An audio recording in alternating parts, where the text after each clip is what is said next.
Hello everyone, this side Manish Verma, founder of V2 academy. पिछले video में मैंने आप सभी को बताया था कट ऑफ के बारे में कि कितने मार्क्स तक आपको एक बेटर कॉलेज के अंदर एडमिशन मिल जाएगा जेईई मेन 2025 के अंदर। उस वीडियो में हमने कंपटीशन को लेकर भी बात किया कि कंपटीशन क्या कुछ रह सकता है, कट ऑफ क्या कुछ जा सकती है, और अगर आपको टॉप कॉलेज के अंदर एडमिशन लेना है तब आपको कितने मार्क्स मिनिमम लेकर के आने पड़ेंगे किस कैटेगरी वाले बच्चों को।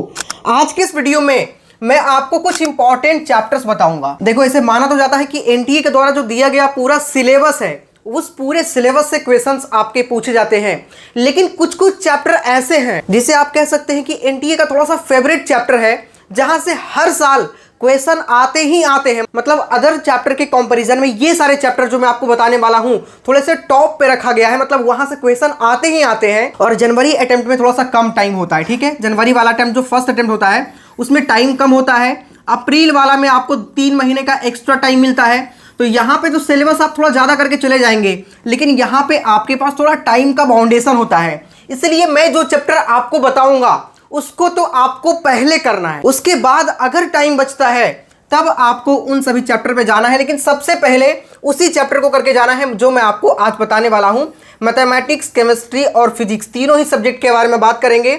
अगर आप ये सारे चैप्टर करके जाते हैं और अच्छे से कर ले जाते हैं क्वेश्चन इसके, तो 99+ परसेंटाइल आप आराम से सिक्योर कर लोगे। सो वीडियो को पूरी ध्यान से आप देखिएगा। ऐसा बिल्कुल भी नहीं है कि आपके एग्जामिनेशन में पूरे ही क्वेश्चन बनाने होते हैं, ऐसा नहीं भाई। 300 में से आप अगर 200 के अप्रॉक्स ला देते हो ना, 200 मार्क्स, इसमें भी सारे क्वेश्चन बनाने नहीं होते।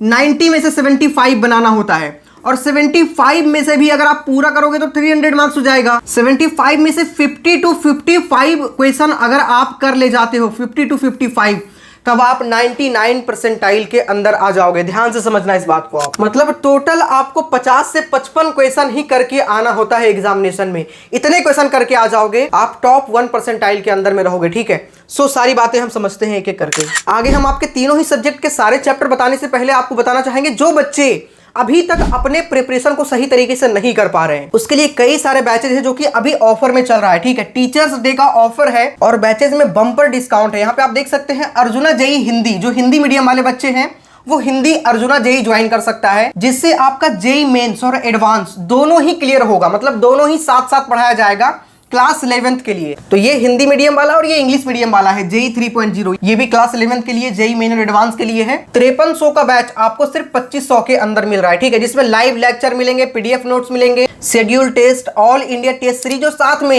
एक बैच आपको फ्री भी मिलेगा, Arjuna JEE Hindi bridge course 2025। तो मतलब एक बैच पर एक बैच आपको फ्री मिलेगा। इसके अलावा भी यदि कोड V2 आप यूज करेंगे तो आपको एक्स्ट्रा डिस्काउंट भी मिलेगा। मतलब जितना डिस्काउंट आपको दिख रहा है इसके अलावा भी डिस्काउंट मिलेगा। जब आप बैच को परचेस करेंगे तो नीचे कोड मांगेगा आपसे। और भी बैचेज है, जैसे लक्ष्य जेईई हिंदी अगर आप ज्वाइन करते हैं क्लास 12th के लिए, तो 11th के लिए वो हो जाएगा, 12th के लिए ये हो जाएगा। और जिसका 11th 12 दोनों ही गड़बड़ है तो दोनों ही ज्वाइन कर सकते हैं आप। ठीक है, इसमें आपके प्रयास जेईई हिंदी 2024 और लक्ष्य जेईई हिंदी ब्रिज कोर्स दोनों आपको फ्री मिलेगा। प्राइस बहुत ही कम है, 2500 में अभी ऑफर चल रहा है, तो जाकर के सभी बच्चे ले सकते हैं। अगर आप लक्ष्य जेईई 3.0 लेंगे तो इसमें भी आपको बैचेस फ्री मिलेगा, आप साफ साफ देख सकते हैं यहाँ पे। और अगर आप प्रयास जेईई लेंगे तो ड्रॉपर वाले बच्चों के लिए प्रयास जेईई है। तो क्लास 11th 12th और ड्रॉपर सभी के लिए बैचेस लॉन्च हो चुका है। डिस्क्रिप्शन में लिंक है, जाइए अभी जाकर के आप लोग ज्वाइन कर सकते हैं। 11th 12th और ड्रॉपर तीनों के लिए आपको मिल जाएगा। कोड आपको यूज करना है V2, इसमें मैक्सिमम लेवल का आपको डिस्काउंट मिल जाएगा। इसके अलावा भी, और यहाँ पे फैकल्टी सारे इंडिया के टॉप एजुकेटर हैं, सारे अच्छे फैकल्टी हैं जो आपको IIT जेईई मेंस और एडवांस के लिए तैयारी करवाते हैं। और जेईई 2025 के लिए फाइटर बैच भी है जो क्लास 11th के लिए है, तो इसे भी बच्चे ज्वाइन कर सकते हैं। साथ ही अगर आपको मॉड्यूल लेना है तो मॉड्यूल का लिंक भी डाल देंगे। PW स्टोर पर जाकर के आप लोग मॉड्यूल भी परचेस कर सकते हैं, कई सारे मॉड्यूल अवेलेबल है। कोड क्या यूज करना है? V2। ठीक है, आपको याद रखना है, यही कोड यूज करिएगा तो आपको डिस्काउंट मिलेगा मैक्सिमम लेवल का। लिंक डिस्क्रिप्शन कमेंट के सबसे टॉप पे है, जाइए अभी जाकर के ज्वाइन कर लीजिए। अब हम एक एक करके बात करते हैं। ठीक है, सबसे पहले बात करेंगे केमिस्ट्री के मोस्ट इंपॉर्टेंट चैप्टर्स के बारे में, जहां से क्वेश्चन आते ही आते हैं और कितने क्वेश्चन प्रोबेबली आ सकता है वो सारी यहाँ पे लिखा गया आपके। ठीक है, जैसा कि आपको पता है कि केमिस्ट्री को 3 पार्ट में डिवाइड किया गया है, ऑर्गेनिक, इनऑर्गेनिक और फिजिकल।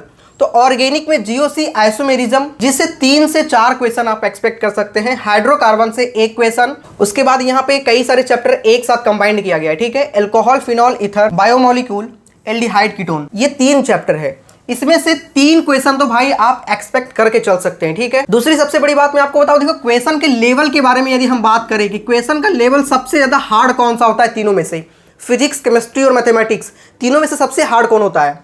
तो सबसे हार्ड माना जाता है मैथमेटिक्स को, ठीक है। थोड़े कैलकुलेटिव ज्यादा होते हैं, थोड़े ज्यादा टाइम टेकन होते हैं। उसके बाद में फिजिक्स और फिर केमिस्ट्री। केमिस्ट्री माना जाता है कि भाई एनसीईआरटी बेस्ड होता है, तो केमिस्ट्री का आप एनसीईआरटी जरूर करके जाइए। अगर आप सिर्फ एनसीईआरटी ही करके जाएंगे ना केमिस्ट्री के अंदर, तब भी आप क्वेश्चन को, मैक्सिमम क्वेश्चन को टच कर रहे होंगे। जबकि मैथमेटिक्स और फिजिक्स में थोड़ा सा एक्स्ट्रा बुक तो आपको देखना पड़ता है, लेकिन केमिस्ट्री में अगर आप एक्स्ट्रा बुक ना देख करके वनली एनसीईआरटी करके चले जाएंगे, तब भी आप यहां से अच्छा खासा स्कोर करके आओगे। सो केमिस्ट्री थोड़ा सा इजी टाइप का आप मान के चल सकते हो, ठीक है। हर एक शिफ्ट में केमिस्ट्री थोड़ा इजी टाइप के होते हैं, फिजिक्स थोड़ा मॉडरेट होते हैं और मैथमेटिक्स थोड़ा सा हार्ड होता है, ठीक है। तो आप ये मानकर चलिएगा। अगर इनऑर्गेनिक के बारे में बात करें तो केमिकल बॉन्डिंग से 2 क्वेश्चन आप मान के चलो, पीरियोडिक प्रॉपर्टीज से 1 क्वेश्चन, पी ब्लॉक से 2 question, D and A block से 1 से 2 क्वेश्चन, कोऑर्डिनेट कंपाउंड से 2 क्वेश्चन, ठीक है। फिजिकल के बारे में यदि हम बात करें तो मोल कॉन्सेप्ट्स एंड सॉल्यूशन से 2 क्वेश्चन, स्ट्रक्चर ऑफ एटम से 2 क्वेश्चन, केमिकल काइनेटिक्स से 3 क्वेश्चन, इलेक्ट्रोकेमिस्ट्री से 3 क्वेश्चन, हाइड्रोडायनेमिक्स से 2 क्वेश्चन। अगर आप ये सारे चैप्टर करके जाते हैं तो मैक्सिमम क्वेश्चन आप एग्जामिनेशन में जो है वो टच कर रहे होंगे, ठीक है। बच्चों का काफी ज्यादा डाउट होता है कि मुझे कुछ इंपॉर्टेंट चैप्टर्स के बारे में अगर पता चल जाए तो मैं वो सारे चैप्टर को कर लूंगा, और ज्यादा टारगेट तो ये होता है कि उन सारे चैप्टर को हम पहले करेंगे, जिससे कि हमारा जो मेन चैप्टर है वो पहले कंप्लीट हो जाए, जिससे कि हम माइंड से फ्री हो जाएं। टेंशन ना रहे हमें कि भाई अभी सिलेबस ही कंप्लीट नहीं हुआ है, तो आपको पहले वो सारे करके जाना है जहां से क्वेश्चन आने की प्रोबेबिलिटी थोड़ी ज्यादा होती है। अगर हम फिजिक्स के इंपॉर्टेंट चैप्टर्स के बारे में बात करें तो काइनेमैटिक एंड ग्रेविटेशन से 2 या 3 क्वेश्चन, वर्क पावर एनर्जी से 2 क्वेश्चन, केटीजी थर्मोडायनेमिक्स से 2 क्वेश्चन, ऑप्टिक्स जो रे और वेव है इससे 3 से 4 क्वेश्चन आप एक्सपेक्ट करके चलो, ठीक है। इलेक्ट्रोस्टैटिक्स से 2 क्वेश्चन, करंट इलेक्ट्रिसिटी से 2 question, magnetic effect of current से 2 क्वेश्चन, मॉडर्न फिजिक्स से 4 क्वेश्चन और EM waves semiconductors unit dimension से 3 क्वेश्चन आप एक्सपेक्ट करके चल सकते हैं, ठीक है।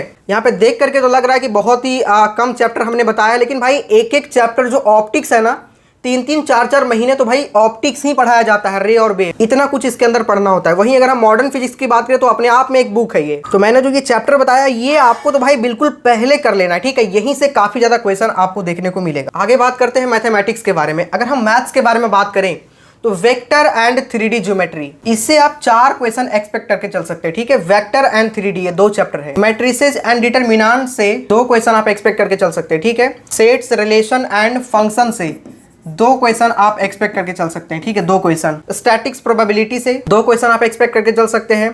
सीक्वेंस एंड सीरीज से 1 question, limits, continuity and differentiability से 2 question, differential equation and quadratic equation से 2 या 3 क्वेश्चन आप एक्सपेक्ट करके चल सकते हैं।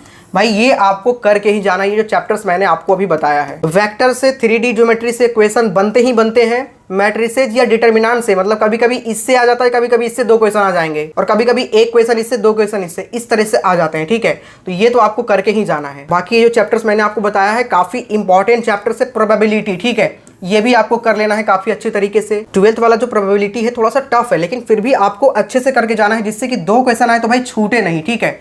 तो ये चैप्टर्स रहा मैथमेटिक्स का। देखो जो कैलकुलस वाला चैप्टर है, ठीक है, कैलकुलस वाला चैप्टर जो स्टार्ट हो जाता है वो आपके डिफरेंशिएशन से स्टार्ट हो जाता है, और ये चलता है डिफरेंशियल इक्वेशन तक, मतलब पूरा डिफरेंशिएशन, इंटीग्रेशन, उसके बाद में उसके जो इंप्लीमेंटेशन है वो, और फिर आपके डिफरेंशियल इक्वेशन, ये सारे आपके कैलकुलस के अंदर आते हैं। और जब तक आप डिफरेंशिएशन सही से नहीं समझेंगे, मतलब ये जो कंटिन्यूटी एंड डिफरेंशिएबिलिटी है, डिफरेंशिएशन अगर आप सही से नहीं समझेंगे तो भाई इंटीग्रेशन तो आप कर ही नहीं पाएंगे। तो इसीलिए यहाँ पे लिखा गया है कि डिफरेंशियल इक्वेशन, जब तक आप डिफरेंशिएशन नहीं समझेंगे तब तक आप इंटीग्रेशन नहीं कर पाएंगे, और जब तक आप इंटीग्रेशन नहीं कर पाएंगे तब तक आपको डिफरेंशियल इक्वेशन समझ में नहीं आएगा। इसीलिए यहाँ पे बाद वाला चैप्टर लिखा गया है। यहाँ पे आपको इंटीग्रेशन नहीं दिख रहा होगा, लेकिन भाई मैं आपको बताऊं इंटीग्रेशन भी इंपॉर्टेंट है, लेकिन जो बच्चा डिफरेंशियल इक्वेशन कर लेगा उनको तो इंटीग्रेशन आएगा ही आएगा। इसीलिए मैंने जो यहाँ पे चैप्टर बताया है ये काफी इंपॉर्टेंट है। तो फिजिक्स, केमिस्ट्री और मैथमेटिक्स तीनों के लिए मैंने यहाँ पे चैप्टर्स के बारे में बात कर लिया। अगर फिर भी कोई डाउट है तो कमेंट में आप लोग पूछ सकते हैं। और सबसे इंपॉर्टेंट पॉइंट, जो लोग नए हैं चैनल पे, अभी सब्सक्राइब करके बेल आइकन दबा लीजिएगा। यहाँ पे बहुत सारे वीडियो आपके लिए आने वाली है